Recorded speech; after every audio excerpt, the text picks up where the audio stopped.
Hi everyone, ఏం చేస్తున్నా అనుకుంటుంటే చెప్పిస్తా చూసేయండి. రండి, నేను మీకు బటర్ఫ్లైల చెట్టు చూపిస్తా. బటర్ఫ్లై చెట్టుకు రావడం ఏంది, బటర్ఫ్లై గొంగల్ పురుగుకి వస్తుందని అనుకోవచ్చు, కానీ అది నిజము. ఇప్పుడు నేను చూస్తే మీకు నిజంగానే దీనికే వచ్చిందేమో అన్నట్టు ఫీల్ అవుతారు. అట్లుంది, అంత రియలిస్టిక్గా ఉంది.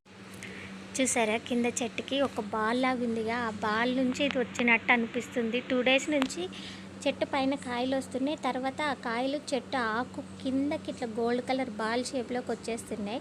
దాని తర్వాత ఆ బాల్ మొత్తం ఇట్లా ఎంటీగా అయిపోయి బెలూన్ లెక్కనే అయిపోయింది. అది దాన్ని పట్టుకుని అది అసలు వదలట్లేదు. ఎంతసేపు పట్టుకుని ఇంక అట్లనే పట్టుకుంటుంది. ఇంకొక ఆకుకి ఇంకొకటి ఉంది, అక్కడ అట్లనే బటర్ఫ్లై ఉంది, అదే కూడా అట్లనే ఉంది. సేమ్ ఇట్లనే ఆ గోల్డ్ కలర్ బాల్ ఈ కలర్ అయిపోయిన తర్వాత అక్కడే బటర్ఫ్లై ఉంటుంది. మనం ఆ ఆకుని ఛాన్సేపు పట్టుకున్నాం అనుకోండి, ఆ బటర్ఫ్లై వచ్చి మనల్ని రిక్వెస్ట్ చేస్తుంది దాన్ని ఏం చేయొద్దని. చూపిస్తే చూడండి దగ్గరకు వచ్చి, మరి అంగొండి ఆకు పైన అట్లా కాయ వచ్చి కొన్ని రోజులకి ఆకు కిందకి ఆ గోల్డ్ కలర్వి దిగిపోతున్నాయి. గోల్డ్ కలర్ అయ్యి దిగిపోతున్నాయి. ఇప్పుడు గ్రీన్ ఉన్నాయి కదా, కొన్ని రోజుల తర్వాత గోల్డ్ అవుతున్నాయి. తర్వాత దిగిపోయిన తర్వాత ఇట్లా ఎంటీ అయిపోయి వాటికి బటర్ఫ్లైస్ ఉంటున్నాయి. చూసారుగా బటర్ఫ్లై ఎంత ముద్దుగా వచ్చి రిక్వెస్ట్ చేస్తుందో. రిక్వెస్ట్ చేసినందుకైనా ఛానల్ని సబ్స్క్రైబ్ చేసుకోండి.